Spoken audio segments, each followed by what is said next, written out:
இன்னொரு காலத்தில் 12 வருடங்கள் இடைவிடாமல் நெய்யூற்றி சுவேதகி யாகம் செய்தார்கள். தொடர்ந்து நெய் உண்டதால் அக்னி தேவனுக்கு மந்த நோய் ஏற்பட்டது. அவன் உடம்பில் சேர்ந்த கொழுப்பை குறைக்க ஒரு காட்டை அழித்து அந்த நெருப்பை தின்றால்தான் தீரும்.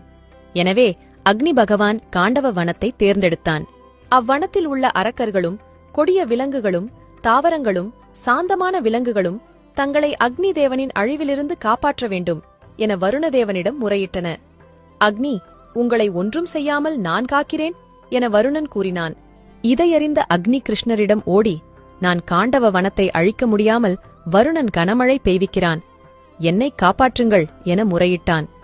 கிருஷ்ணன் அர்ச்சுனனை பார்த்தார். அர்ச்சுனன் அம்புகளை சரமாரியாக எய்து வானை மறைத்து சரக்கூடு கட்டினான்.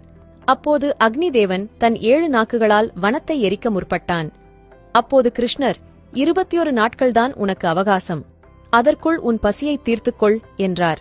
அதன்படி அக்னி காண்டவ வனத்தை அழித்து விழுங்கி தன் பசி தணிந்த அந்த 21 நாட்கள்தான் அக்னி நட்சத்திர தினம் என்றும் கத்திரி வெயில் என்றும் கூறுகின்றனர். அக்னி நட்சத்திர நாளில் முருகனையும் மீனாட்சி அம்மையையும் வழிபடுவது நல்லது. பரணிக்குரிய துர்க்கையையும் ரோகிணிக்குரிய பிரம்மனையும் வழிபடுவதுடன் கிருத்திகைக்குரிய தேவதை அக்னியையும் வழிபட்டால் நற்பலன் கிடைக்கும். அகமும் புறமும் குளிரும் வண்ணம் தருமம் செய்து இறைவனை வணங்கி வழிபாடு செய்து கத்திரி வெயிலில் கடவுள் அருள் பெறலாமே.